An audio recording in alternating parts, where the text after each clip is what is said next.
স্বাগত ৭১ জার্নালে, সাথে আছি আমি নুসরাত জাহান। সংবাদ পর্যালোচনা ভিত্তিক নিয়মিত এই অনুষ্ঠানে আমরা খবরের নানা রকম বিষয় বিশ্লেষণ করে থাকি। পত্রপত্রিকা, টেলিভিশন, ডিজিটাল মিডিয়া এবং নিউজ পোর্টালে যে সকল খবর শিরোনাম হয়ে থাকে সেগুলো আমরা আপনাদের জানিয়ে দেবার চেষ্টা করি। আর সেই খবরের সাথে যুক্ত মানুষদের আমরা সংযুক্ত করি আমাদের আলোচনার টেবিলে। আমাদের স্টুডিও এবং অনলাইনে সংযুক্ত থাকা অতিথিরা সেসব খবরের গভীরে ঢোকেন। আজকে আমাদের সাথে আছেন সিনিয়র সাংবাদিক সোহরাব হোসেন। জি জনাব সোহরাব হোসেন, আপনাকে স্বাগত। দর্শক, এই অনুষ্ঠানের বিভিন্ন পর্যায়ে আমাদের সাথে আরও অতিথিরা পর্যায়ক্রমে যুক্ত হবেন। অনুষ্ঠানের শুরুতেই আমরা কয়েকটি অনলাইন নিউজ পোর্টালের শিরোনাম দেখে আসতে চাই। প্রথমেই প্রথম আলো নিউজ পোর্টালের শিরোনামগুলো দেখছি। প্রথম খবর তারা করেছে, বিডিআর হত্যাকাণ্ডে দলগতভাবে জড়িত আওয়ামী লীগ, মূল সমন্বয়কারী তাপস, তদন্ত কমিশন এই রিপোর্টটি দিয়েছে। বঞ্চিত সশস্ত্র বাহিনীর সদস্যদের ন্যায় বিচার নিশ্চিত করবে সরকার, প্রধান উপদেষ্টা বলেছেন।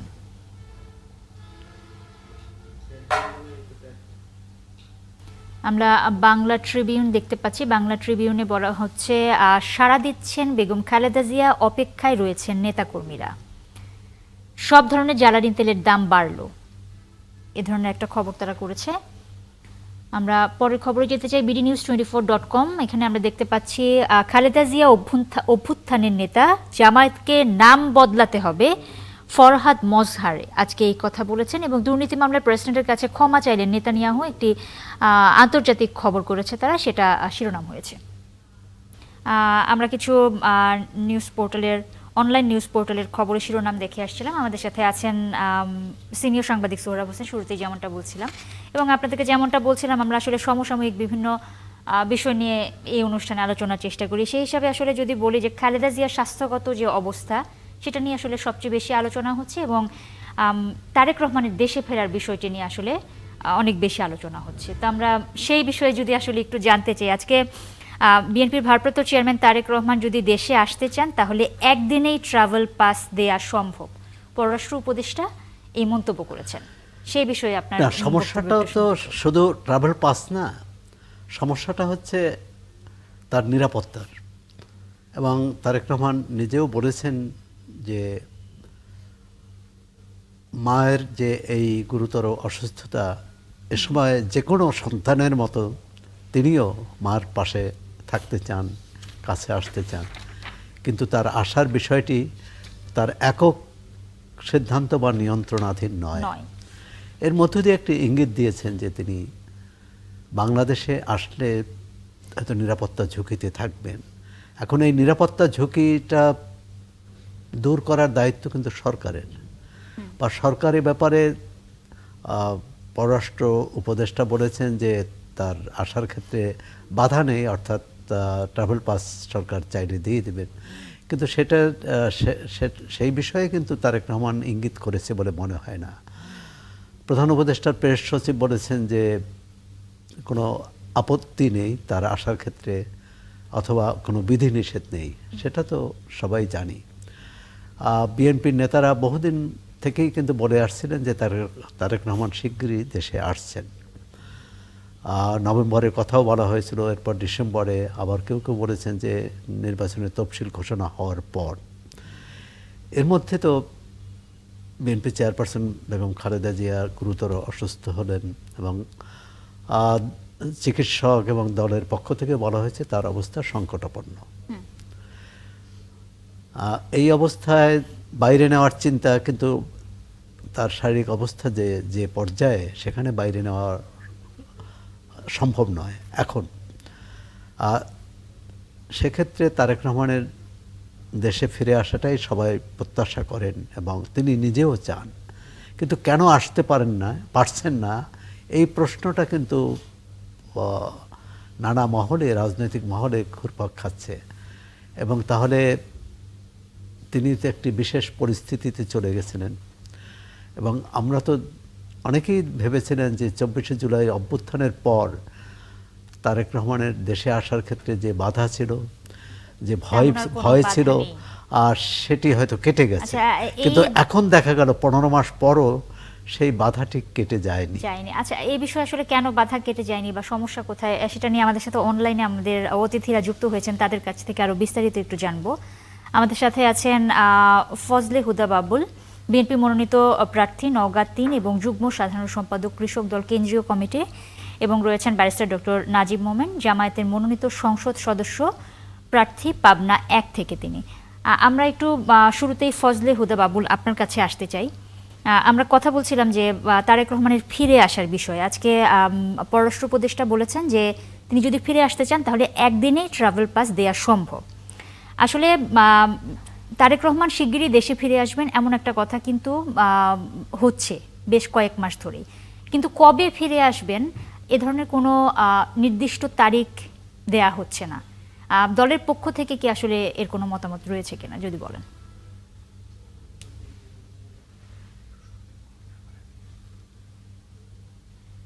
সাউন্ড আপনার ভলিউমটা মিউট করা আছে, একটু আনমিউট করতে হবে, আমরা আপনার কথা শুনতে পাচ্ছি না। ধন্যবাদ ৭১ টিভিকে এবং দুই শ্রদ্ধাভাজন সহ আলোচককে সালাম, শুভেচ্ছা। বিষয়টা খুবই স্পর্শকাতর। প্রথম কথা হচ্ছে আমি দলের মুখপাত্র নই।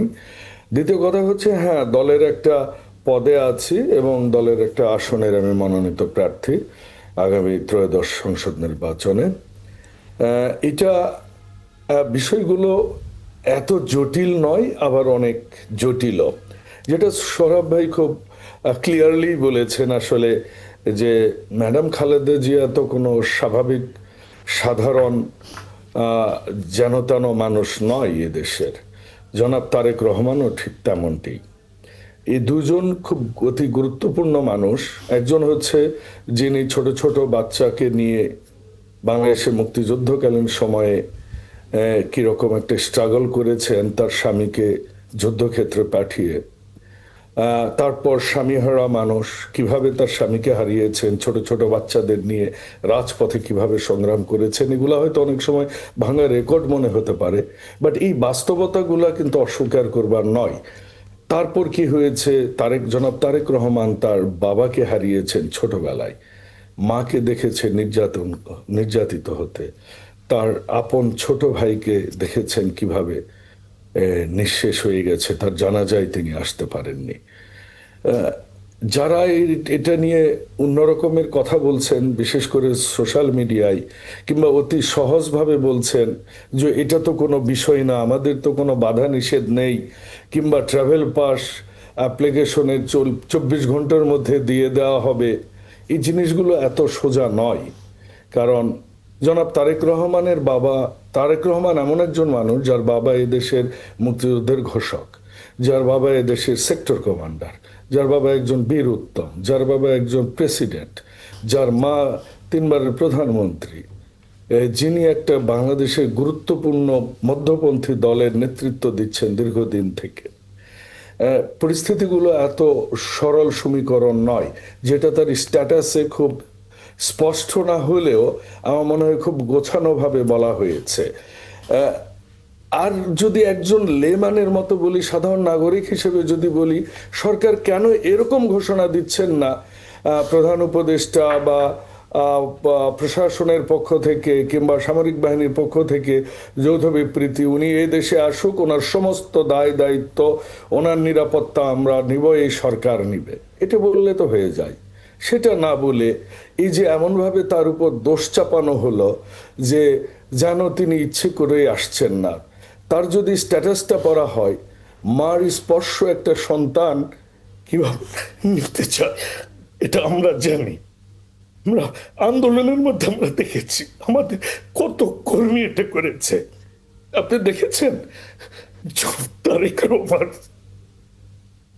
তার ভাইয়ের সাথে ক্রিকেট খেলেছি, সৌজন্য ক্রিকেট, তারপর তাদের সেই মানে জান্নাতি হাসি, আমি বলবো। ছোট ভাই বলছেন, বড় ভাই বলছেন আমরা হেরে গেছি, ছোট ভাই একটা মুচকি হাসি দিয়ে বললে না না, ওটা এমন করে হারা জিতা না।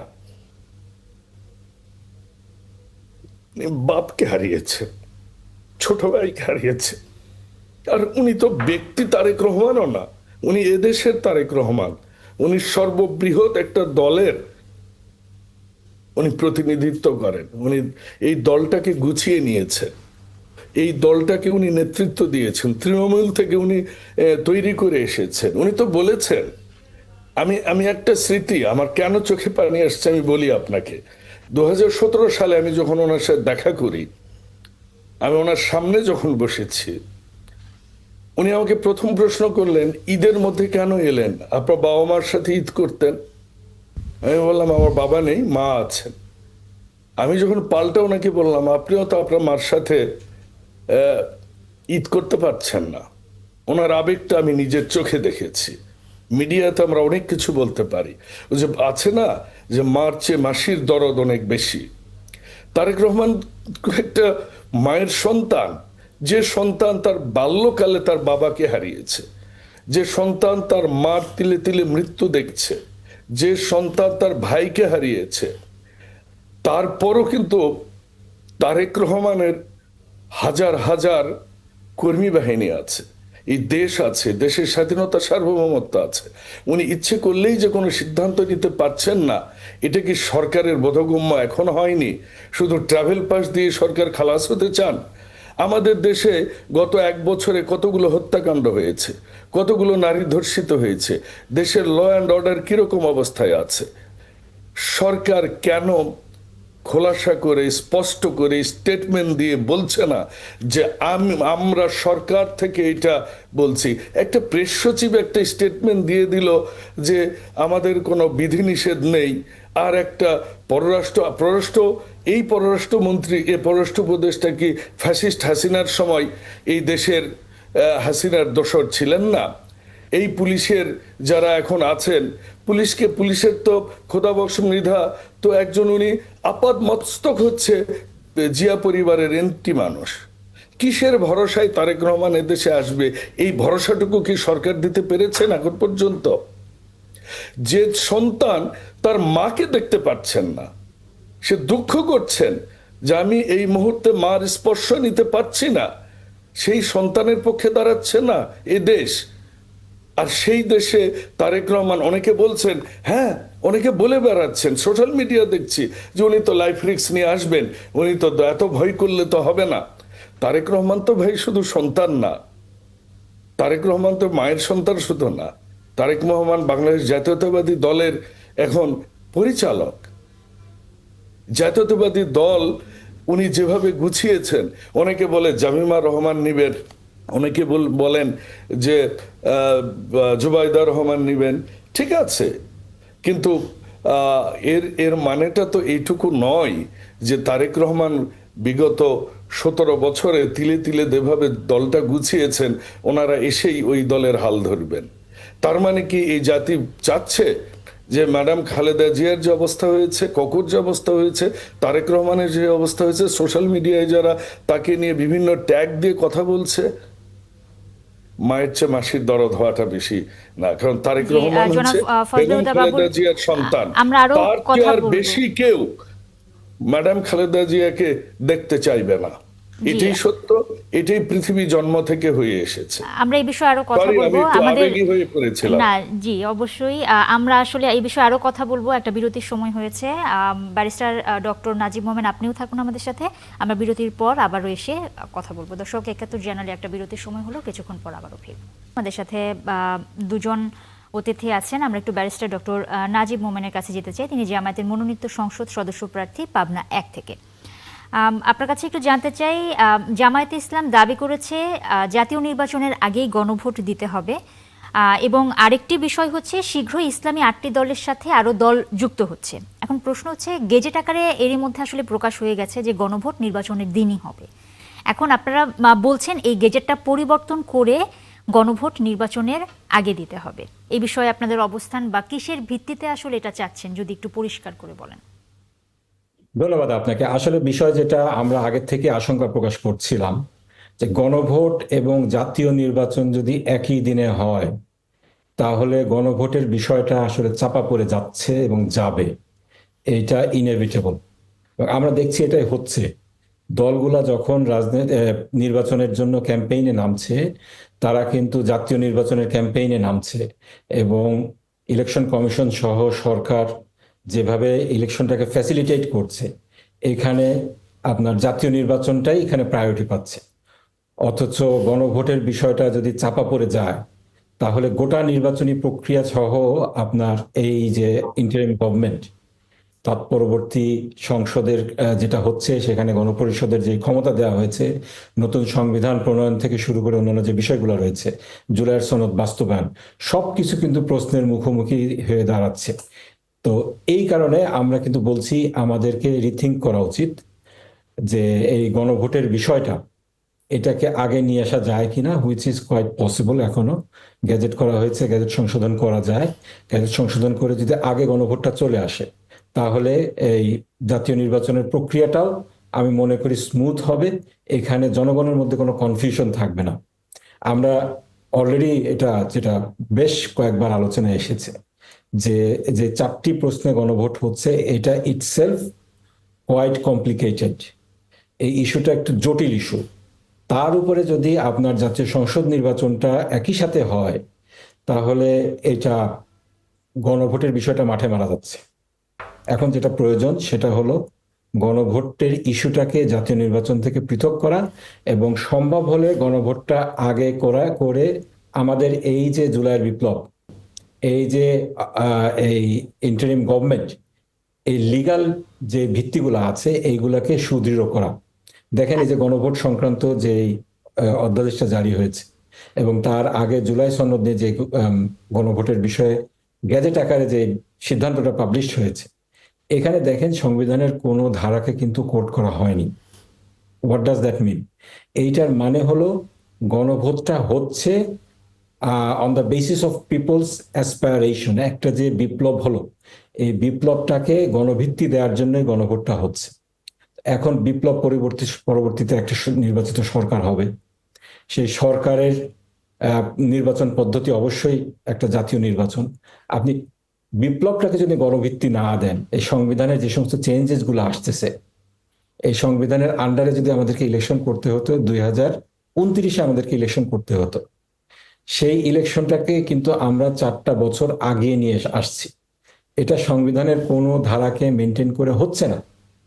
সেক্ষেত্রে আপনার এই যে ইন্টারিম গভর্নমেন্ট, তৎপরবর্তী এই ইলেকশন, সবকিছুর একটা গণভিত্তি প্রয়োজন ছিল, যার জন্যই এই গণভোটটা। এবং আমাদের যেই মেইন স্ট্রিম পলিটিক্যাল পার্টিস গুলো আছে, তারা এই জুলাই সনদের ব্যাপারে একটা ঐকমত্যে উপনীত হয়েছে। Just you need a public approval, সেটার জন্য গণভোটের আয়োজন করা হয়েছিল। আপনি এটা না করে তো আসলে জাতীয় সংসদ নির্বাচনে গেলে এটা ঘোরার আগে গাড়ি জুড়ে দেওয়া হয়। সেজন্য আমরা বলছিলাম এখনো সময় আছে, আমরা যদি গণভোটটা আগে নিয়ে আসি, তাহলে এই গণভোটের ইস্যুটাও মাঠে মারা যাবে না। জাতীয় সংসদ নির্বাচন আমরা উৎসব মুখর পরিবেশে ফেব্রুয়ারিতেই করতে পারবো। এখনো আমাদের হাতে 2 মাস সময় আছে। এই সময়ের মধ্যে এটা করা খুবই পসিবল। আচ্ছা, একটা বিষয়, আপনারা একটা দাবি জানিয়েছেন। এখন একটু জানতে চাই, এই দাবিটার সাথে সরকার যদি আসলে একমত না হয়, তখন আপনাদের পরবর্তী পদক্ষেপ আসলে কি হবে? আমরা একটা নিয়মতান্ত্রিক রাজনৈতিক দল। আমরা আমাদের যে যৌক্তিক দাবি আছে, এইটা আমরা গণতান্ত্রিকভাবে প্রকাশ অবশ্যই করব।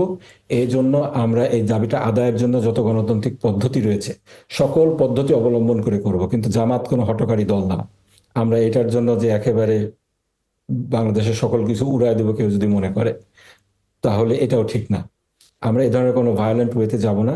আমরা কনস্ট্রাকটিভ ওয়েতেই আমাদের দাবিটা তুলে ধরছি জনগণের কাছে। আমরা আশা করব জনগণের আশা আকাঙ্ক্ষার যে প্রতিফলনটা জুলাইয়ের বিপ্লবের মাধ্যমে হয়েছিল, সেই আশা আকাঙ্ক্ষার একটা অংশ হলো এই জুলাইয়ের বিপ্লবের সনদটা একটা গণভিত্তি পাবে। সেই জন্য জনগণের পালসটা সরকার বুঝবে, এবং এই জুলাইয়ের চেতনাকে রক্ষার জন্য গণভোটটা আগে দেবে, এইটা আমরা আশা করি এবং জোর দাবি জানাই সরকারের কাছে। জি, অনেক ধন্যবাদ। আমাদের সাথে ব্যারিস্টার নাসরিন সুলতানা মিলু এর মধ্যে যুক্ত হয়েছেন, তিনি যুগ্ম সাধারণ সম্পাদক এবি পার্টি। আরও আছেন ফজলে হুদা বাবুল। তার কাছে একটু জানতে চাই, খালেদা জিয়ার শারীরিক অবস্থা নিয়ে আসলে কথা হচ্ছে, একটু সবশেষ যদি বলেন। ডক্টররা বলেছেন যে এখনো অপরিবর্তিত অবস্থায় তিনি আছেন এবং বিদেশে নেওয়ার মতো আসলে অবস্থা এখনো নেই। সবশেষ কি তথ্য রয়েছে সেটা যদি একটু বলেন। সবশেষ যেটা তথ্য সেটা হচ্ছে যে আগের চেয়ে একটু হলেও ভালো, এবং সেক্ষেত্রে ডাক্তাররা বলছেন, কিন্তু তার অবস্থাটা এরকম না যে তাকে এখনই দেশের বাইরে নিয়ে যাওয়া যাবে। তবে বিভিন্ন দেশীয়, যেমন জন হপকিন্সের ডক্টর, লন্ডনের ডক্টর এবং বাংলাদেশের আপনি জানেন যে এভার কেয়ারের যেসব ডক্টররা আছেন, যেসব প্যানেল ডক্টররা আছেন, তারা নিবিড় পর্যবেক্ষণ করছেন এবং তারা আশাবাদী যে এটা ভালোর দিকে যাবে ইনশাল্লাহ। দেশবাসীর কাছে আমরা দোয়া চাই দলের পক্ষ থেকে এবং বিভিন্ন আমাদের সংগঠনের পক্ষ থেকে, দলীয়ভাবে এবং ব্যক্তিগতভাবে জুমায় জুমায় বিভিন্ন গির্জায় প্রার্থনা করা হয়েছে, মন্দিরে প্রার্থনা করা হচ্ছে। আমরা আরো চালিয়ে যাচ্ছি তার জন্য দোয়া। দেশবাসী এখন তার জন্য বেসিক্যালি দোয়া প্রয়োজন। সকল আলেম ওলামা এবং দলমত নির্বিশেষে আমি দলের পক্ষ থেকে সবাইকে অনুরোধ করব, যত পেশাজীবী আছে সকল বাংলাদেশি মানুষকে, যে এই গণতন্ত্রের সংগ্রামে যে নারী তার পুরো জীবনটা দিয়েছেন, দিয়ে যাচ্ছেন, এখনো যুদ্ধ করছেন, গত 17 বছর তিনি যে ভূমিকা পালন করেছেন, 5ই আগস্টের পরেও তিনি দেশকে শান্ত রাখার জন্য যে ভূমিকা পালন করেছেন, সে এভার কেয়ারের বিছানায় থেকেই এইটা অবিস্মরণীয়। এটা বাংলাদেশে আসলে অদ্বিতীয়। বাংলাদেশ তাকে চাই। বাংলাদেশ সুস্থ থাকার জন্য বেগম খালেদা জিয়া সুস্থ হওয়াটা খুব জরুরি। তাই সবার কাছে আবেদন যে আপনারা সবাই ম্যাডাম খালেদা জিয়ার জন্য দোয়া করবেন। আমি এখানে একটা জিনিস একটু অ্যাড করতে চাই। বেগম খালেদা জিয়ার অবস্থানটা কিন্তু দল মত সকল কিছুর ঊর্ধ্বে। গত 16 বছর ফ্যাসিবাদ বিরোধী যে আন্দোলনটা হয়েছে, সেখানে মূল প্রতিপাদ্য বিষয় ছিল ফ্যাসিবাদ বিরোধিতা এবং ভারতীয় আধিপত্যবাদের বিরোধিতা। সেক্ষেত্রে আমি বলবো, এই ভারতীয় আধিপত্যবাদ বিরোধিতা এবং ফ্যাসিবাদ বিরোধিতার যদি কোনো একক সিম্বল থেকে থাকে, সেটা হলো ম্যাডাম খালেদা জিয়া। সুতরাং দলমত নির্বিশেষে সারা দেশ ওনার জন্য দোয়া করছেন। আমরা আনুষ্ঠানিকভাবে বিবৃতি দিয়েছি, দোয়া করছি। গতকালকে আমার একটা জনসমাবেশ ছিল, সেখানেও আমি প্রাণ খুলে আমার যেই কনস্টিটিউয়েন্ট ছিল সকলকে নিয়ে দোয়া করেছি। আল্লাহ তাআলা ম্যাডামকে যেন সুস্থভাবে আমাদের কাছে ফিরিয়ে দেন। আমিন। আপনার অনুভূতি, আবেগের সঙ্গে আমরা একমত, সারা দেশের মানুষই একমত যে খালেদা জিয়ার সুস্থতা কামনা করি। সবাই দোয়া করছেন তিনি দ্রুত সুস্থ হয়ে আসুন। কিন্তু আপনি একটা কথা বললেন যে বর্তমান যে পররাষ্ট্র উপদেষ্টা, তিনি স্বৈরাচারের দোসর ছিলেন, এরকম কোনো তথ্য প্রমাণ কি আপনার কাছে আছে? এবং বর্তমান যে আইজিপি, তিনিও বিএনপি বিরোধী, বরং জামাত ইসলামী সহ অন্য অনেক দলের পক্ষ থেকে অভিযোগ করা হয় প্রশাসনে 24শে জুলাই অভ্যুত্থানের পর প্রশাসনে যারাই এসেছেন তার বেশিরভাগই বিএনপির সমর্থক, বিএনপির চাওয়া অনুযায়ী। এই অভিযোগটা কিন্তু খুব গুরুতর যে বর্তমান পররাষ্ট্র উপদেষ্টা আওয়ামী লীগের দোসর ছিলেন। সৌরভ ভাই ধন্যবাদ। আপনি খুব প্রথিতযশা মানুষ, আমাদের সবার শ্রদ্ধাভাজন মানুষ। আপনাকে খুব ফলো করি। আপনার মনে আছে চ্যানেল আই বোধহয় আপনার সাথে 2-1 দিন বসছিলাম। আপনি আমাদের গুরুজনের মতো। তবে সৌরভ ভাই, এই পররাষ্ট্র উপদেষ্টার সচিব ছিলেন কোন পিরিয়ডে? এটা কি সেনা সমর্থিত তত্ত্বাবধায়ক, সেনা সমর্থিত সরকারের সময়। সেনা সমর্থিত সরকারের সময়, সেটা কখন? 1/11-এর সময়, রাইট? হ্যাঁ, তো 1/11-এর সময় যারা ছিলেন, ওই চরগুলোই কিন্তু পরবর্তীতে আওয়ামী লীগের দোসর, এবং তারাই কিন্তু এখন চারিধারে সরকারের। এবং ওই যে একটা কথা আছে সৌরভ ভাই, এই যে ডিপ স্টেট আমরা শুনি, এটা আসলে কি বলেন তো? এটার সংজ্ঞা কি? এটা পরিধি কি? এটার কাজ কি? এরা করে কি? এরা তারাই যারা আয়নাঘর তৈরি করেছে। একটা পুলিশের এসপিকে যখন এই লোকগুলো বলেছে তাকে ধরে নিয়ে আসো, তাকে মেরে ফেলো, তারা ওই কাজটা করেছে। কিন্তু কেন ধরে আনতে হবে, কেন মারতে হবে, ওই কথাটাই যায়নি। কিন্তু আমি যদি আরো খারাপ ভাবে বলি সৌরভ ভাই, ইট মে বি আমরা এখন বিএনপির মানুষরা সত্যিই আমরা তারেক রহমানের স্ট্যাটাসে আমরা অত্যন্ত মর্মাহত। আমরা আবার আপনাদের সমবেদনা চাই। আপনি কি অস্বীকার করতে পারবেন যে এই যে যারা এখনো সচিবালয়ে যে দোসররা আছে, এরা কি করে তাদের চাকরি চালিয়ে গেছে এই শেখ হাসিনার সময়ে? এখন বলতে পারলেন তাহলে কি সবাইকে বাদ দিয়ে দিবে? 14 লক্ষ শিক্ষক যে ভোট কাটছে সবাইকে কি বাদ দিয়ে দিবে? আমরা কিন্তু কোনো ইফেক্টিভ কোনো কিছু দেখিনি। আজকেও আপনি টেলিভিশনে দেখছিলেন কতগুলো মানুষ না, খুন তাহলে হয়েছে। কি নির্বাচন একটি অবাধ সুষ্ঠু নির্বাচন করা সম্ভব হবে? এই প্রশাসন দিয়ে আপনি ইতিমধ্যে প্রার্থী হয়ে গেছেন, হ্যাঁ, যে নির্বাচনে আপনি এখানে আমার প্রার্থী হয়ে প্রশ্ন গেছেন, আছে। সেই শোনেন, নির্বাচন এখানে কি আমার প্রশ্ন সুষ্ঠু আছে। অবাধ এই করা সম্ভব হবে? এই প্রশাসন 90-এর, দেখুন 90-এও কিন্তু আমরা দেখেছি তত্ত্বাবধায়ক সরকারকে, 96-এ দেখেছি, 2001-এ দেখেছি, কেউ কিন্তু আঙ্গুল তোলেনি। কিন্তু কিন্তু আপনি দেখেন এখন কি একটা অরাজক অবস্থা শুরু হয়েছে। কথায় কথায় বলে যে এগুলা বিএনপির লোক, এই পুলিশরা বিএনপির সময় নিয়োগ হয়েছে, কথায় কথায় বলে বিচার বিভাগ জামাতের দখলে। কেন এই কথাটা উঠবে? তাহলে ইউনূস সরকারের ভিতরে কি কোনো সরকার আছে এখানে? তাহলে কারা নাড়ে এরা? এই নাড়াচাড়াগুলো যারা করে এরাই কিন্তু আমাদের নিরাপত্তার জন্য হুমকি, সরাব ভাই।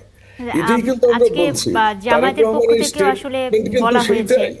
একই আমরা কি কথা যে 111 এই প্রশাসনের আন্ডারে আসলে সুষ্ঠু নির্বাচন করা সম্ভব কিনা এ ধরনের একটা আশঙ্কার কথা আমরা জামায়াতের পক্ষ থেকে বলা হয়েছে। এই বিষয়ে আপনার কাছে আসবো, তার আগে একটু ব্যারিস্টার নাসরিন সুলতানা মিলির কাছে যেতে চাই, যুগ্ম সাধারণ সম্পাদক এবি পার্টির।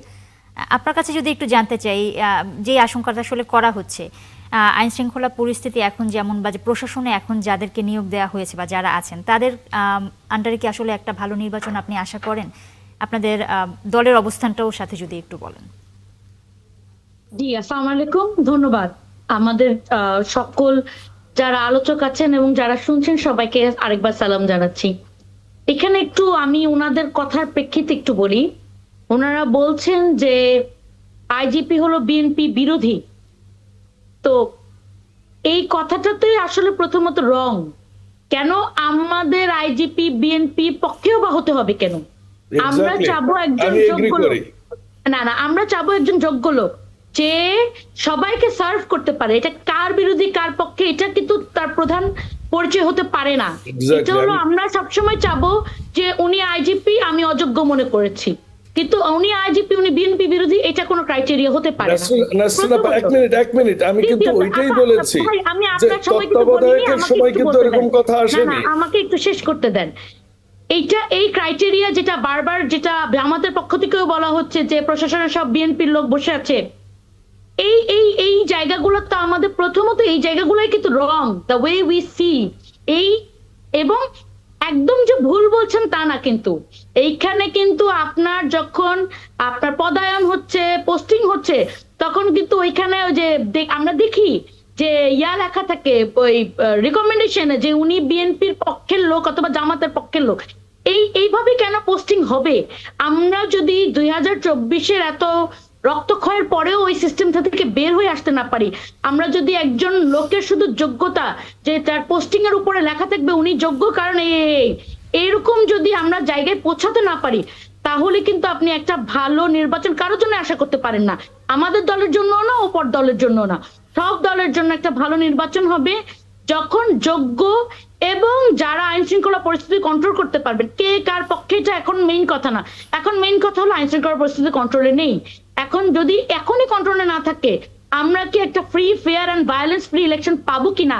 এবং আমরা সবাই, সব দলে, এই যে বিএনপিরই একজন প্রার্থী এখনো স্কোয়ারে ভর্তি আছেন, যিনি হলো তার ক্যাম্পেইনে গুলিবিদ্ধ হয়েছেন, এবং জামাতের আরেকজন প্রার্থীর গাড়ি বহরে হামলা হয়েছে। পরশুদিন বিএনপির একজন প্রার্থী আব্দুল আওয়াল মিন্টুর গাড়ি বহরে হামলা হয়েছে। এই যে যারা হামলা করছে তাদেরকে চিহ্নিত করে তাদেরকে শাস্তির আওতা আনতে কি বাধা হয়ে দাঁড়িয়েছে সেটা তো আমাদেরকে দেখতে হবে। এবং এই জায়গাটা যদি অ্যাড্রেস আমরা না করি, তাহলে আপনি যেই পক্ষেরই হোক, কোনো পক্ষই ভালো নির্বাচন করতে পারবে না। এটাই হলো মোদ্দা কথা। এখানে আমি নাসরিন যেটা বলেছে এটার সাথে 100% একমত। বাবুল ভাই যেটা বললেন এটার মধ্যে দিয়েও কিন্তু কথা যেটা উঠে এসেছে, এই সরকারের 3টা ম্যান্ডেট ছিল। নাম্বার 1 সংস্কার, দ্বিতীয়টা বিচার, তারপরে নির্বাচন। একটার সাথে আরেকটা কিন্তু আঙ্গাঙ্গিভাবে রিলেটেড, সংশ্লিষ্ট। এখানে আপনার সংস্কারের বিষয়টা সম্পূর্ণ হওয়ার আগেই যেভাবে পলিটিক্যাল পার্টিগুলো, বিশেষ করে সবচেয়ে বড় পলিটিক্যাল পার্টি, গভর্নমেন্টকে প্রেশার দিয়ে ইলেকশনের রোডম্যাপ আদায় করে নিয়েছে, আমি বলবো এই ক্ষেত্রে কিন্তু একটা বড় ধরনের ল্যাকিং হয়ে গিয়েছে সংস্কারের ক্ষেত্রে। এবং সংস্কারের ক্ষেত্রে আমরা দেখেছি পদে পদে বাধার সৃষ্টি করা হয়েছে। ভাই আমি এখানে একটু আপনি শেষ করেন, তারপর আমি এটাতে অ্যাড দিব। আপনি যেটা বলছেন সেখানে আমি অ্যাড দিব, আপনি শেষ করেন। এবং এক্ষেত্রে আমরা দেখছি যে মূল যেটা বিষয় ছিল পুলিশের সংস্কারটা, পুলিশ কিন্তু গত ফ্যাসিবাদী সরকারের আমলে ফ্যাসিবাদের সবচেয়ে বড় সহায়ক শক্তি ছিল ফ্যাসিবাদ প্রতিষ্ঠার পিছনে। অন্যান্য ইনস্টিটিউশনগুলোও ছিল, বিচার বিভাগ ছিল, অস্বীকার করার কোনো উপায় নেই।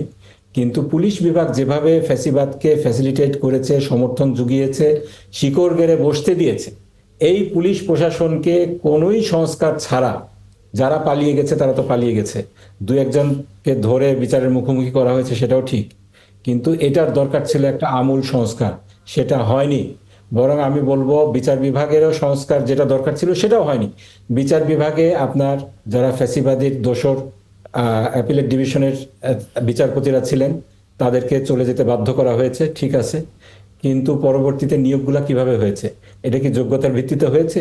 বড় কোশ্চেন কিন্তু আছে এখানে। তারপরে অ্যাটর্নি জেনারেল অফিস, আপনি এটা অনেক কথাই বলতে পারেন, সকল কিছু মিলিয়ে আসলে যেভাবে বৈষম্য বিরোধী যোগ্যতার ভিত্তিতে একটা সংস্কার হওয়ার কথা ছিল সেটা হয়নি, যার কারণে আমরা এমন একটা পরিস্থিতিতে উপস্থিত হয়েছি। এই যে তারেক রহমানের ব্যাপারে বলা হচ্ছে, আমি এখানে এটা নিয়ে কোনো রাজনীতি করতে চাই না, কিন্তু মূল বিষয় যেটা, এখানে কয়েকটা বিষয় আছে যে আমাদের পররাষ্ট্র উপদেষ্টা বললেন যে একদিনে পাশ দিয়ে দিবেন। এটা আমি বলবো ওনার জানার একটা সীমাবদ্ধতা। আপনার তারেক রহমান বাংলাদেশের নাগরিক, উনি ইংল্যান্ডে আছেন 15 বছর ধরে, উনি এখন ওখানে অ্যাসাইলাম হিসেবে নাই, উনি আয়দার আছেন একজন পার্মানেন্ট রেসিডেন্ট হিসাবে অথবা আছেন একজন নাগরিক হিসাবে। তিনি যেই ভিসায় থাকেন, যেই ক্যাটাগরিতেই থাকেন, বাংলাদেশের পাসপোর্ট তিনি গত 1 বছরে পেতেই পারতেন। গত 1 বছরে যদি তিনি বাংলাদেশের পাসপোর্ট না নিয়ে থাকেন, কেন তাকে দেয়া হলো না, কোন পক্ষের ব্যর্থতায় দেয়া হলো না, এটা খতিয়ে দেখার দরকার। বাংলাদেশে আসতে তার যদি ব্রিটিশ পাসপোর্ট থাকে তাহলে বাংলাদেশে আসতে তার কোনো ট্রাভেল পাসের দরকারই হবে না, সে বাংলাদেশে আসলে অন অ্যারাইভাল ভিসা পাবেন তিনি। না, উনি ব্রিটিশ পাসপোর্ট নিয়েছেন এরকম কোনো তথ্য আমি সেটা নেই। বলছি না, কিন্তু উনার ইমিগ্রেশন স্ট্যাটাস যেটাই থাক, উনি অ্যাসাইলাম হিসাবে নেই। কারণ ব্রিটেনে আমি দীর্ঘদিন ছিলাম, অ্যাসাইলাম ল আমি প্র্যাকটিস করেছি, আমি জানি কেউ যদি অ্যাসাইলাম সিকার হিসাবে সেখানে যান, তার ইমিগ্রেশন স্ট্যাটাস প্রথম 5 বছর, তৎপরবর্তী আরো 1 বছর, 6 বছর তিনি বাংলাদেশ ট্রাভেল করতে পারবেন না। সেই সময়ে তার ট্রাভেল পাসের দরকার হতো, কিন্তু 6 বছর অতিক্রান্ত হওয়ার পরে তার বাংলাদেশে আসতে কোনো বাধা নেই। আই রিপিট, কোনো বাধা নেই। সেক্ষেত্রে অন্যান্য ফ্যাক্টর আছে এখানে। বাংলাদেশ গভর্নমেন্টের যদি কোনো ব্যর্থতা থেকে থাকে নিরাপত্তা সংক্রান্ত, বিএনপির পক্ষ থেকে এটা উত্থাপন করা হয়েছে কিনা, উত্থাপন করা হলে সরকার কেন সেটা অ্যাড্রেস করলো না? আর যদি উত্থাপন করা না হয়ে থাকে, গত 1 বছর একটি প্রধান দলের প্রধান রাজনৈতিক ব্যক্তিত্ব বিএনপি কেন এটা উত্থাপন করলো না, তার নিরাপত্তার বিষয়টা? বিএনপিকেও এটা করে জাতির সামনে জবাবদিহি করতে হবে। তারপরে আমি বলবো এখানে তারেক জিয়া, আমার বাবুল ভাই যেটা বললেন, তিনি কোনো সাধারণ ব্যক্তি না, তিনি বাংলাদেশের অ্যাসপায়ারিং প্রাইম মিনিস্টার, তিনি বাংলাদেশের বৃহত্তর একটি দলের সর্বপ্রধান ব্যক্তিত্ব। তাকে এরকম ধোঁয়াশা সৃষ্টি করাটা আসলে ঠিক না যে বিভিন্ন কারণে আমি আসতে পারছি না। ওনাকে খোলাখুলি বিষয়টা অ্যাড্রেস করা দরকার জাতির সামনে। তিনি ভবিষ্যতের রাষ্ট্রনায়ক হিসাবে জনগণকে আশ্বস্ত করা উচিত, এই কারণে আমি আসতে পারছি না, এটা আমার সমস্যা, আমার মায়ের পাশে আমি দাঁড়াতে চাই, এটা আমাকে বাধা দিচ্ছে। আমি মনে করি এই ট্রান্সপারেন্সি জনগণ এক্সপেক্ট করতেই পারে। এখানে আমি একটু বলি, উনি তো ফেসবুকে একদম ক্লিয়ারলি বলে দিয়েছেন, ওখানে তো কোনো ভাষাগত আমি কোনো দেখছি না, উনি তো বলে দিয়েছেন এই সিদ্ধান্ত আমার এখন নয়। পক্ষ যারা তারেক জিয়ার মতো এরকম একটা বড় রাজনীতিবিদকে, এরকম একটা বাংলাদেশের হবু প্রধানমন্ত্রীকে বাংলাদেশে আসতে, জনগণের সাথে মিশতে, জনগণের আশা আকাঙ্ক্ষার বাস্তবায়ন ঘটাতে বাধা দিতে পারে, এটা তো আসলে অ্যাড্রেস করতে হবে আপনাকে। কারণ উনি তো অ্যাড্রেস করেছেন, উনি তো ওনার কাছে বাধা থাকে। শোনেন, আপনি পলিটিক্যালি করবেন না বলে আপনি পলিটিক্যালি করলেন, আমি এটা আপনার কাছ থেকে আশা করিনি মোমেন ভাই। Listen please, let me clarify my ব্যর্থতা হয়ে থাকে, ওনাকে বলা উচিত বাংলাদেশ সরকার। উনি তো বলে দিয়েছেন আমার পরিবার আশা করে আমি খুব ওনাকে বাধা দিচ্ছে, সেটা উনি বলেননি, উনি বলেছেন বিভিন্ন পক্ষের কারণে সিদ্ধান্ত একা না। এটা এখন সরকার ক্লারিফাই করবে। বাংলাদেশের শোনেন ভাই, আপনারা এসব করেন, এগুলা বলেন, এটা সবাই জানে, এটা পুরো জাতি জানে। উনি তো ক্লিয়ারলি বলেছেন, so let the government tell government এসে এখানে বল, প্রধান গভর্নমেন্টের উপদেষ্টা, ফেলে দিয়েছেন যে এখানে গভর্নমেন্টের কারণে আর্মি আসতে প্রধান, পারছে না, পুলিশ বাবুল ভাই। প্রধান, তারা বলুন বাবুল ভাই, উনি রাষ্ট্রীয়ভাবে কি বলেছেন গভর্নমেন্টের কারণে আসতে পারছেন না? উনি কি বলেছেন নিরাপত্তার কারণে আসতে পারছেন না? এরকম কিন্তু উনি বলেননি। উনি তো বলছেনই লাস্ট একটা লাইনে যে খুব শীঘ্রই আশা করি যে আমার পরিবার আশা করে খুব শীঘ্রই এই ব্যবস্থা গ্রহণ করা হবে। জাতির কে ব্যবস্থা গ্রহণ করবে? আমাকে আমার Who is the authority? আমি Who is the জাতির একজন সাধারণ নাগরিক হিসেবে জানতে চাই, আমার বলেন। নিরাপত্তা গভর্নমেন্ট যদি দিতে ব্যর্থ হয়, সেভাবে গভর্নমেন্ট যেমন জবাবদিহি করতে হবে। আমার দেশের প্রধান রাজনৈতিক দলের প্রধান ব্যক্তিকে গভর্নমেন্ট যদি নিরাপত্তা দিতে ব্যর্থ হয়, আমাকেও সেটা জানতে হবে। আমি এখন রাজনৈতিক পরিচয় এখানে দিচ্ছি না। আমি কলা খাইনি, আমি কলা খাইনি। এটা প্রধান পররাষ্ট্র উপদেষ্টাও বলেছেন আমি কলা খাইনি, প্রেস সচিবও বলেছেন আমি কলা খাইনি। এখন কলা কে খেলেন এটা প্রধান উপদেষ্টাকে বলতে হবে। প্রধান উপদেষ্টা তো কি বলবেন এখানে?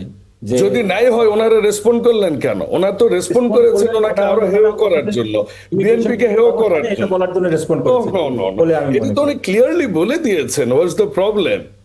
সো লেট দ্য শোনেন, না, জনগণ আপনি বলছেন ক্লিয়ারলি বলেছেন, কিন্তু জনগণ তো কিন্তু ক্লিয়ার না। এখানে কয়েকটা বিষয় আছে। আমি বাবুল ভাই। ক্লিয়ার করলাম আচ্ছা, তো। আপনি বলেন, উনি বলেছেন সিদ্ধান্ত আমার একার নয়।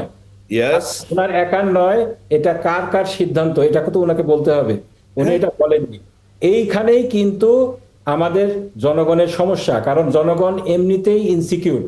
তার এখানে যদি আমাদের একটা প্রধান রাজনৈতিক দলের প্রধান ব্যক্তি, তার চলাচল, দেশে আসার বিষয়ে অন্য কোনো পক্ষ জড়িত থাকে, এটা তো আসলে অনেক একটা ভয়ঙ্কর বিষয়। এটা তো আমাকে জানতে হবে। Yes. আমাদের দেশ কি আসলে স্বাধীন হয়েছে? হ্যাঁ। আমাদের দেশ স্বাধীন না, অন্য দেশের আঙ্গুলি হেলনে চলছে। কিংবা দেশের মধ্যে কারা এত শক্তিশালী, যারা গণতান্ত্রিক প্রক্রিয়াকে বাধাগ্রস্ত করার জন্য তারেক জিয়াকে আসতে দিতে চাচ্ছে না? আমি বলি কারা, আমি তো জানি, এই জন্য আমি বলতে চাই বলেন। তারাই শক্তিশালী যারা, শোনেন, তারাই শক্তিশালী যারা শহীদ প্রেসিডেন্ট জিয়াউর রহমানকে খুন করেছে, তারাই এখন শক্তিশালী যারা আরাফাত রহমান কোকোকে খুন করেছে, তারাই শক্তিশালী এখন। উনি তো বলছেন স্পষ্ট করে যে আমি বর্ণনা করতে অক্ষম। আপনার কি ওনার ভাষা বোঝেন না? উনি তো ইংরেজিতে স্ট্যাটাস দেন নাই, আরবিতেও দেন নাই, হিব্রুতেও দেন নাই। এটা তো ক্লিয়ার জনগণের কাছে। জি, জনাব ফজলে হুদা বাবুল এবং ব্যারিস্টার ডক্টর নাজিব মোমেন, আমরা আসবো আপনাদের কাছে আবারও। একটা বিরতির সময় হলো, কিছুক্ষণ পর আমরা আবারও ফিরবো। দর্শক, ৭১ জানুয়ারি একটা বিরতির সময় হলো, কিছুক্ষণ পর আবার ফিরবো। আর একবার আমন্ত্রণ ৭১ জানুয়ারি। আমাদের সাথে আমাদের অতিথিরা যুক্ত আছেন অনলাইনে, এবং সেই সাথে আমাদের স্টুডিওতে আছেন সিনিয়র সাংবাদিক সোহরাব হোসেন। আমরা একটু ব্যারিস্টার নাসরিন সুলতানা মিলি আপনার কাছে যেতে চাই। আপনি বিরতির আগে বলতে চেয়েছিলেন যে প্রশাসন এখনকার দখলে আছে এবং তার আন্ডারে আসলে সঠিকভাবে নির্বাচন হবে কিনা, এই বিষয়ে আপনি কিছু একটা বলতে চাচ্ছিলেন। না, ওই যে আমাদের নাজিব মোমেন ভাই একটা কথা বলেছিলেন, আমি এটা রিজয়েন্ডার দিতে চাই যে এই কথাটা যে উনি বলেছেন এটা ঠিক না। উনি ওনার অন্যান্য পয়েন্টের সাথে আমি একমত, এই পয়েন্টের সাথে একমত না যে বিএনপি জোর করে একটা সংস্কারের আগে নির্বাচনের রোডম্যাপ নিয়ে নিয়েছে। আপনি যদি সংস্কারটা টাইম মতো না করেন, সারা জীবন লাগিয়ে দেন, তাহলে কি কোনো দল মানে নির্বাচনের রোডম্যাপ চাবে না? এটা ভুল ধারণা। রোডম্যাপটা আপনার যদি পিসফুল ট্রানজিশন অফ পাওয়ার থাকতে হয়, তখন কিন্তু একটা মানে উইদিন আ রিজনেবল টাইম মানুষের একটা রিজনেবল এক্সপেকটেশন থাকে যে নির্বাচন হবে। সুতরাং এটা যে জোর করে নিয়েছে, এই জায়গাটা বললে আসলে ভুল হবে। যেটা ছিল আমাদের এই গভর্নমেন্ট, আমার মনে হয় একটা পুলিশ সংস্কার বলেন এবং বিচার এবং আদালতের যে সংস্কারের যে সময়টা পেয়েছেন, আমার মনে গুড এনাফ টাইম পেয়েছেন। এই টাইমে তারা যদি ইচ্ছুক থাকতেন তাহলে তারা একটা সংস্কার করে দেখাতে পারতেন। এখানে ইচ্ছার অভাবটাই আমার কাছে বেশি মনে হয়েছে আপনার সময়ের অভাবের থেকেও। আধা মিনিট না 10 সেকেন্ড। আমি শেষ করি, কিন্তু আপনার অন্যান্য পয়েন্টের সাথে কিন্তু আমি এগ্রি করেছি। ক্ষেত্রে বড় রাজনৈতিক দলটা কিন্তু বারে বারে বাধার সৃষ্টি করেছে সংস্কারের ক্ষেত্রে।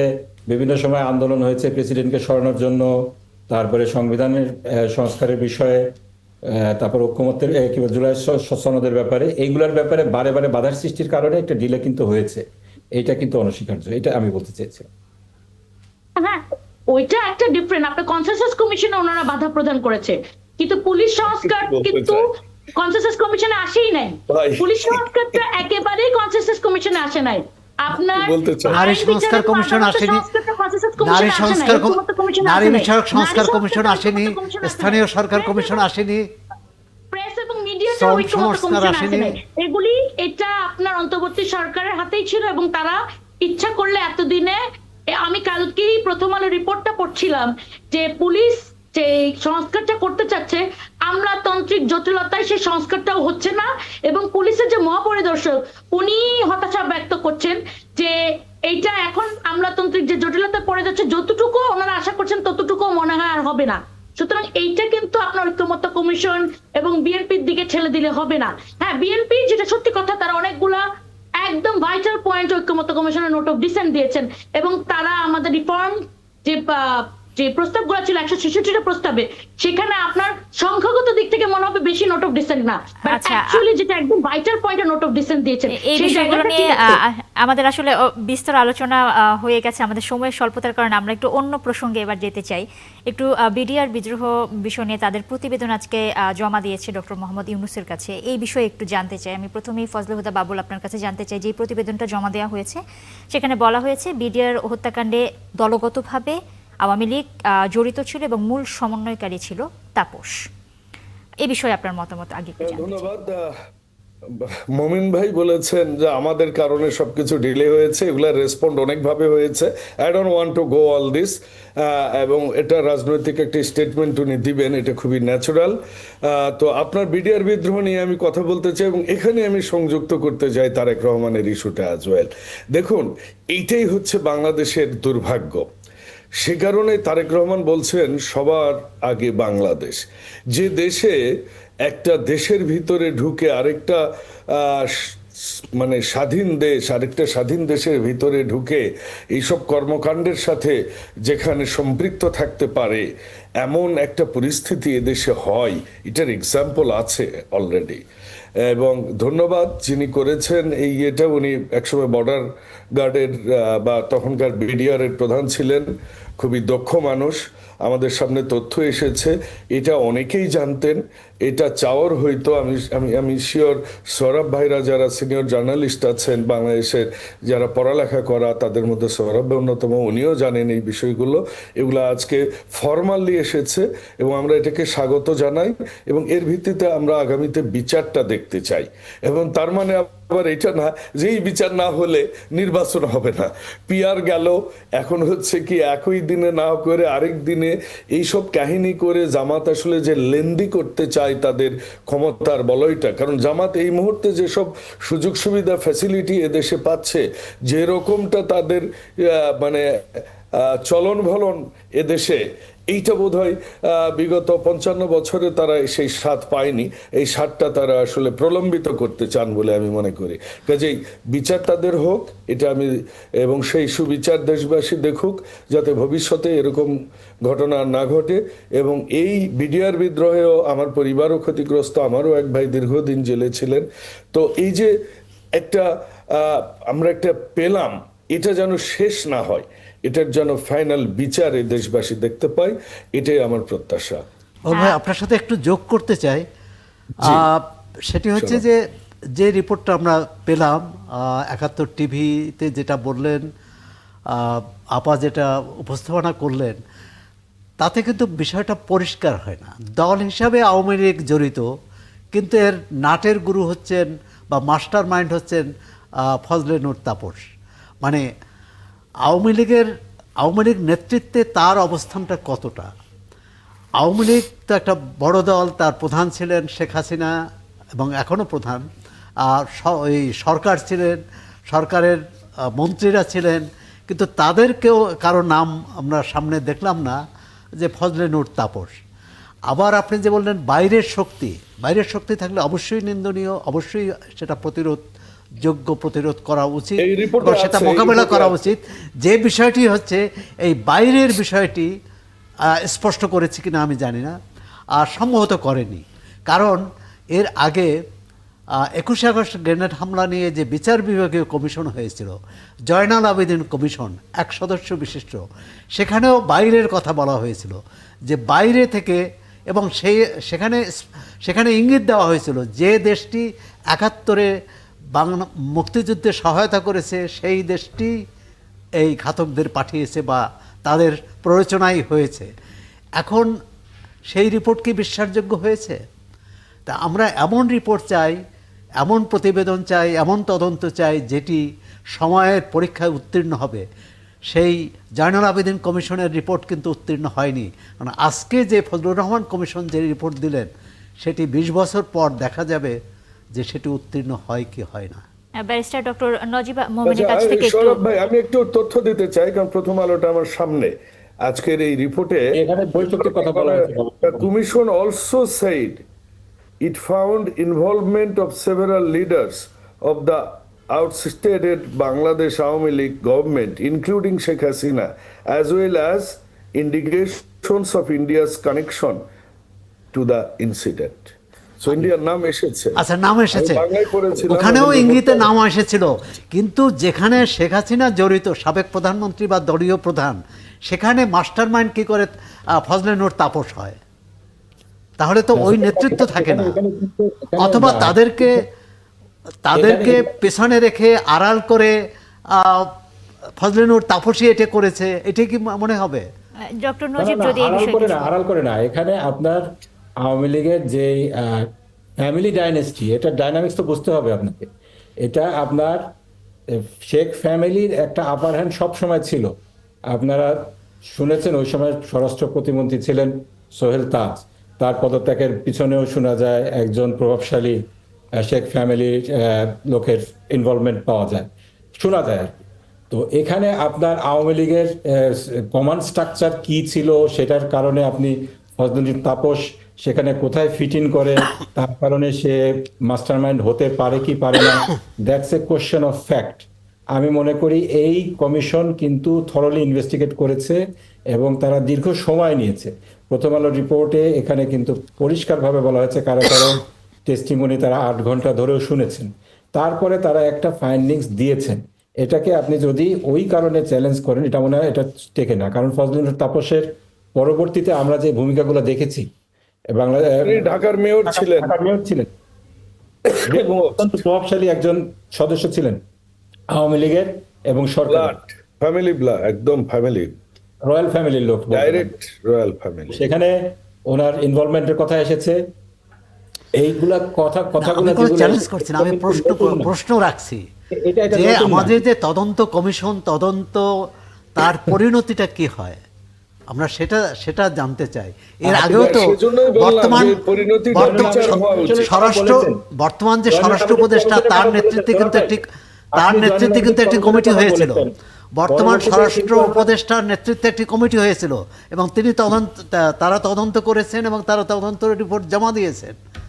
সেই তদন্ত তাহলে প্রকাশ করা হোক। তাদের তদন্ত কিন্তু পরিপূর্ণ করতে দেয়া হয় নাই। আজকের স্বরাষ্ট্র উপদেষ্টা যখন এই দায়িত্বে ছিলেন, কিন্তু স্বরাষ্ট্র উপদেষ্টা কি বলেছেন যে আমাদের করতে দেওয়া হয়নি? উনি কি ওনার রিপোর্টটা কি আমরা পেয়েছি হাতে? ওটা কি কোনো আলোর মুখ না, দেখেছিল? সে তো তাহলে আওয়ামী লীগ সরকার বিদায় নেওয়ার পর যে সরকার এসেছে, তাদেরই দায়িত্ব ছিল সেটা জনসমক্ষে প্রকাশ করা এবং কোথায় তার অপূর্ণতা, কোথায় তার ব্যর্থতা সেটা বলা। আমাকে এক্সপ্লেন করতে দেন। এই তদন্ত কমিটির সাথে সেনা অফিসার যারা জড়িত ছিলেন, তাদেরকে পরবর্তীতে গুমের শিকার হতে হয়েছে, নির্যাতনের শিকার হতে হয়েছে এবং কাউকে কাউকে দেশ ছাড়তে হয়েছে। সেই অফিসাররা এই গভর্নমেন্টের, এই ফ্যাসিবাদী সরকারের পতনের পরে বিভিন্ন সময় সাক্ষাৎকার দিয়েছেন, বিডিআর বিদ্রোহ নিয়ে তারা কথা বলেছেন। সেখানে পরিষ্কার উঠে এসেছে শেখ হাসিনার নির্দেশনা ছিল কিভাবে তদন্ত কার্য পরিচালনা করা হবে। স্বাধীন তদন্ত কমিশনকে তারা পদে পদে বাধাগ্রস্ত করেছে এবং সেনাবাহিনী যে তদন্ত কমিশন করেছিল সেটা আলোর মুখ দেখেনি। যার পরবর্তীতে যে বিচার করা হয়েছে, সেখানে বিচারের নামে কি ধরনের প্রহসন হয়েছে, বিভিন্ন বিডিআরের জওয়ানদেরকে বিনা বিচারে কিভাবে হত্যা করা হয়েছে কারা অভ্যন্তরে রিমান্ডে নিয়ে, এইগুলা আসলে বিচারের নামে যে বিচারের বাণী যে নিভৃতে কেঁদেছে গত 16 বছর, তার জ্বলন্ত উদাহরণ। এইগুলা নিয়ে আরো তদন্ত হওয়া উচিত। এর পিছনে যারা জড়িত ছিল তাদের সকলের বিচার হওয়া উচিত। একটু নাসির সুলতানা মিহির কাছ থেকে একটু জানতে চাবো এই বিষয়ে। না, বিচার হওয়া উচিত এই দাবির, এই বক্তব্যের সঙ্গে তো দ্বিমত করছি না। কথা হচ্ছে যে ঘটনার সাথে, যে ষড়যন্ত্রের সাথে আওয়ামী লীগ নেতৃত্ব জড়িত, সেখানে ফজলে নূর তাপস মাস্টার মাইন্ড হতে পারেন কিনা। এই নাসরিন সুলতানা হতে মিলির পারেন কাছ না। থেকে যদি আমরা এই প্রশ্নের উত্তরটা নেই। মাস্টারমাইন্ড জি। ছিলেন এবং পরবর্তীতে he was rewarded by giving the position of mayor of Dhaka city. না না, হতে পারেন ধন্যবাদ। আমাকে ফজলে প্রশ্ন মোল্লা করা always a আরো কিছু kitchen cabinet অভিযোগ তো member। এসেছে, একজন সেনা অফিসার তাকে যখন গাড়ির কাছে তাপসের গাড়ির কাছে নিয়ে আসা হলো, তখন সে দেখতে পারলো যে সে চিনে ফেলেছে তাপস যে ওখানে ছিল, তৎপরবর্তীতে তাকে গুম করা হয়েছে, তার রেকর্ডও তো আমাদের কাছে এসেছে। এগুলোকে আপনি আমাদেরকে অস্বীকার কিন্তু করেন সেই পাবলিকলি। ফ্যামিলি থেকে দেখতে হবে as a clan, mafia clan আছে না, ক্ল্যানের যে সেটআপটা থাকে ওই সেটআপে আমাদেরকে দেখতে হবে। আমরা বারবার এদেরকে না পলিটিক্যাল ফ্যামিলি চিন্তা করি, এইটাখানে আমরা কিন্তু রং। দে আর আ মাফিয়া ক্ল্যান। তো ক্ল্যানদের যেমন আপনি যখন ডন কর্লিয়ানের ব্যাপারে জানবেন, তার ডান হাত আছে, বাম হাত আছে, তাদের বিভিন্ন কাজ থাকে। তো ওইরকম ভাবেই আপনাকে হয়তো শেখ তাপসকে দায়িত্ব দেওয়া হয়েছে যে তুমি এই পুরো প্ল্যানটা করো, করে তুমি এটাকে এক্সিকিউট করো। এবং যদি এক্সিকিউট করতে পারো, তারপর শুধু ঢাকার মেয়র ছিলেন না, আমি আপনাদেরকে মনে করিয়ে দিই, উনি আমার সংসদীয় আসন ঢাকা 10-এর সংসদ সদস্যও ছিলেন, ভেরি ভিআইপি এরিয়া। কিন্তু তো এগুলা তাদেরকে তার এইগুলো রিওয়ার্ড সিস্টেম আছে ক্ল্যানের, সেই রিওয়ার্ড সিস্টেমের আন্ডারে ছিল। তারপর আরেকটা সৌরভ ভাইয়ের উত্তরে আমি বলি যে হ্যাঁ, উনি যে একটা পয়েন্ট ধরেছেন, এই পয়েন্টে কিন্তু আমাদের কনসিডার করতে হবে যে এই রিপোর্টটা কি টেস্ট অফ টাইম স্ট্যান্ড করবে কিনা, এবং টেস্ট অফ টাইম যেন স্ট্যান্ড করে এইরকম ভালো রিপোর্ট করা উচিত। এবং কোনো কারণে যদি এইখানে সন্দেহ থাকে, এই প্রশ্ন করার এখতিয়ার আমাদের সবার থাকা উচিত। এইটা কিন্তু ওই যে হাসিনা শাহির আমলের রিপোর্টের মতো এটাকে ডিফেন্ড করার জন্য সবাই দাঁড়িয়ে যাওয়া কিন্তু উচিত না। যদি কোয়েশ্চেন থাকে, এই কোয়েশ্চেন গুলো করা উচিত, এবং সেই কোয়েশ্চেনের অধিকতর তদন্ত হওয়া উচিত, এবং সেই তদন্তের ভিত্তিতে এই জিনিসগুলো যেটাই রিপোর্ট যেটাই আসুক, সেই রিপোর্টের বেসিসটা যেন উইথ এভিডেন্স হয়। আপনি এবং শুধু আপা, লিখে আপনার সাথে আরেকটু যোগ করি, এই রিপোর্টে একথাও বলা হয়েছে ডাল ভাত কর্মসূচি, যেটি আগের একাধিক রিপোর্টে বলা হয়েছে যে এই কর্মসূচি হচ্ছে এই বিডিআর বিদ্রোহ এবং এই হত্যাকাণ্ডের একটা অন্যতম ভিত্তি, অনুঘটক। এবং সেটাকেই কাজে লাগানো হয়েছে। তাহলে এই যে ডাল ভাত কর্মসূচি কারা চালু করলো? এটাই আমি বলছি যে অধিকতর যেখানে প্রশ্নগুলো থাকবে, প্রশ্নগুলো করতে দিতে হবে। এইটাকে রাইট আউট ডিফেন্ড করার কোনো কারণ নাই। মানে এটা যে ওনারা করেছে বলে এটা একদম মানে কোরআন শরীফের একটা মানে কিছু এরকম তো না। এইটা রিপোর্টে যদি ভুল থাকে, আমাদের যদি কোনো লুপহোলস আমরা দেখতে পাই, we must question it and we must make sure. আমাদের আসলে এই আলোচনাটা এখানেই শেষ করতে হচ্ছে। আপনাদের তিনজনকে আমাদের একটু ধন্যবাদ দিতে হবে, কারণ সময় আসলে একেবারেই শেষ। আবারও হয়তো আপনাদের সাথে আমাদের আলোচনার সুযোগ থাকবে পরবর্তীতে। অনেক ধন্যবাদ আপনাদের তিনজনকে আমাদের সাথে যুক্ত থাকার জন্য এতক্ষণ। আবার এই চারজনকেই একসাথে করতে হবে। সবাইকে শুভেচ্ছা। দর্শক, ৭১ জার্নালে একটা বিরতির সময় হলো, কিছুক্ষণ পর আবারও ফিরবো। দর্শক, আরও একবার আমন্ত্রণ ৭১ জার্নালে। এই মুহূর্তে আমাদের সাথে আছেন ফয়সাল তিতুমির, ক্রীড়া সাংবাদিক। অনেক ধন্যবাদ তিতুমির আমাদের সাথে যুক্ত হওয়ার জন্য। আজকে বিপিএল এর নিলাম হলো, স্বাভাবিকভাবে আর শুরুতে একটু জানতে চাবো কেমন হলো সেই নিলাম, এবং বিপিএল এ আসলে কি কি পরিবর্তন দেখা যেতে পারে? পরিবর্তনের কথা অনেক বলা হচ্ছে, এবং আমরা আশাও করছি দেখা যাবে যে বিপিএল নিয়ে আগে যা যা হয়েছে, যা যা হতো সব সময় নানান অনিয়মের কথা আসতো, পেমেন্ট ইস্যু আসতো, এইগুলো যেন আর না আসে। এবং বিসিবি প্রেসিডেন্টও শুরুতে সেটাই বলেছেন ফ্র্যাঞ্চাইজিগুলোকে যে আপনারা একটু নিজেদের অঞ্চলের ক্রিকেটের দিকে নজর দেবেন, অর্থাৎ ডিসেন্ট্রালাইজ করার একটা যে কথা বলা হচ্ছিল এত বছর ধরে, সেটার একটা বাস্তবতার দেখতে চাই সবাই। আর আজকে যেটা হলো খুবই প্রেডিক্টেবল এবং আনপ্রেডিক্টেবল। যেটা হয় একটা নিলামে আপনি আনপ্রেডিক্টেবল হয় এই কারণেই যে কে কখন, যেমন মোহাম্মদ নাইমের দাম সর্বোচ্চ হবে এটা কেউই কল্পনা করতে পারেনি, সেটা হয়েছে। আর প্রেডিক্টেবল হচ্ছে বাংলাদেশ ক্রিকেট বোর্ডের নিলাম মানে সেখানে কিছু জিনিস অগোছালো থাকবে, কিছু এলোমেলো ব্যাপার থাকবে, কিছু উল্টোপাল্টা হবে, এবং সেটা যথারীতি ছিল পুরো বিপিএল জুড়েই, অকশন জুড়ে, মানে আজকের এই নিলাম জুড়ে একটা কনফিউশন ছিল সবার মধ্যে। নিয়ম নিয়ে দেখছিলাম যে বিপিএল এর মাঝপথে এসে সবাই ভুলে যাচ্ছে, ওকে নেওয়ার কথা সে নিচ্ছে না, এক জায়গায় আরেকজনের নাম বলছে। তো এই সমস্ত ইস্যু মিলেই আসলে বিপিএল অকশনটা আজকে 12 বছর পর ফিরলো। আচ্ছা, একটা বিষয় যে এনামুল হক, বিজয়, মোসাদ্দেক সহ 9 জন ক্রিকেটারকে বাদ দিয়ে আসলে এই নিলামটা করা হয়েছে, বিসিবির এই সিদ্ধান্তটাকে কিভাবে দেখেন? এটা আসলে বাংলাদেশ ক্রিকেট বোর্ড বলছে ঠিক পুরোপুরি তাদের সিদ্ধান্ত নয়, তারা একটা স্বাধীন তদন্ত কমিটি করেছে যেটাকে বলা হচ্ছে যে একটা ইন্টিগ্রেটেড একটা মানে একটা এই দুর্নীতি বিরোধী আর কি একটা একেবারেই স্বাধীন তদন্ত সংস্থা, যেটার সঙ্গে বাংলাদেশ ক্রিকেট বোর্ড আসলে যেটাতে নাক গলাতে পারবে না, এরকমটাই বলা হয়েছে। এবং তাদের পরামর্শ মতোই বাংলাদেশ ক্রিকেট বোর্ড এই সিদ্ধান্তটা নিয়েছে, যেটা আসলে বিপিএল এর আগে সবচেয়ে বড় হইচই ছিল এটা নিয়ে। গতকালকে সন্ধ্যার দিকে এটা হয়, ক্রিকেটাররা সবাই ক্ষোভ প্রকাশ করেন যে যারা যারা তালিকা থেকে বাদ পড়েছেন। এবং আজকে বাংলাদেশ ক্রিকেট বোর্ড প্রথমে একটা প্রেস রিলিজ দেয়, পরবর্তীতে আবার তারা এই অকশনের মাঝখানে একটা সংবাদ সম্মেলনের মতো করে, তাদের লয়ারদের দিয়ে, ব্যারিস্টাররা এসে এটা মুখে বলেন। তারও আগে অ্যালেক্স মার্শাল, যিনি তদন্ত কমিটির প্রধান, তিনি এটাকে এস্টাবলিশ করেন যে তিনিই বলেছেন এবং এটা বিসিবির বা ক্রিকেটের স্বার্থে এটা করা হয়েছে। তারপর আইনজীবীরা এসে জানান যে তারা যে রিট করেছিলেন ওই 9 ক্রিকেটার যাদেরকে বাদ দেওয়া হয়েছে, সেই রিটটাও কোর্ট থেকে খারিজ করে দেওয়া হয়েছে এবং বিসিবির পক্ষে রায় এসেছে যে তাদেরকে ছাড়াই আসলে বিপিএলটা করা হোক। এই সিদ্ধান্তটা যদি আপনি আমাকে পার্সোনালি জিজ্ঞেস করেন, আমি বলবো যে বাংলাদেশ ক্রিকেট বোর্ড সিদ্ধান্তটা নেওয়াটা আমার কাছে মনে হয়েছে যে এটা একটা আসলে স্টেটমেন্ট, একটা এক্সাম্পল তারা সেট করতে চাই। কিন্তু এখনো পর্যন্ত যেহেতু জিনিসটা তদন্তাধীন, এটা নিয়ে আসলে বিসিবিও কিছু বলছে না, এবং এই কারণে ক্রিকেটারদের ক্ষোভটা খুব বেশি এবং ক্রিকেট সংশ্লিষ্ট অনেকের মনে এই প্রশ্নটা আছে যে আরো বেশ কিছু ইস্যুতেও তাহলে বাংলাদেশ ক্রিকেট বোর্ড এরকম কঠোর সিদ্ধান্ত নিতে পারতো কিনা সাম্প্রতিক সময়ে নানান অভিযোগের ক্ষেত্রে, সেটা বাংলাদেশ ক্রিকেট বোর্ড নেয়নি, কিন্তু এই ক্রিকেটারদের ক্ষেত্রে সেটা নিয়েছে। লেটস সি সামনে আসলে কি অপেক্ষা করছে, যখন আলটিমেটলি এটার ওই তদন্ত প্রতিবেদনের ভিত্তিতে ইনভেস্টিগেশনের পর পুরোপুরি জিনিসটা প্রমাণিত হয় কিনা, কি স্টেপ গুলো নেয় বিসিবি, সেটা দেখার জন্য অপেক্ষা থাকবে। হ্যাঁ, অনেক ধন্যবাদ ফয়সাল তেতুমির আপনাকে আমাদের সাথে যুক্ত হওয়ার জন্য। জি, ধন্যবাদ। এবং আমাদের সাথে এতক্ষণ ছিলেন সৌরভ হাসান, সিনিয়র সাংবাদিক। আপনাকে অনেক ধন্যবাদ এতক্ষণ আমাদের সাথে থাকার আপনাকেও জন্য। ধন্যবাদ, শুভেচ্ছা। দর্শক, এই ছিল আজকের ৭১ জানালে। আগামীকাল আবারও ৭১ জানাল দেখার আমন্ত্রণ জানিয়ে এখানেই শেষ করছি।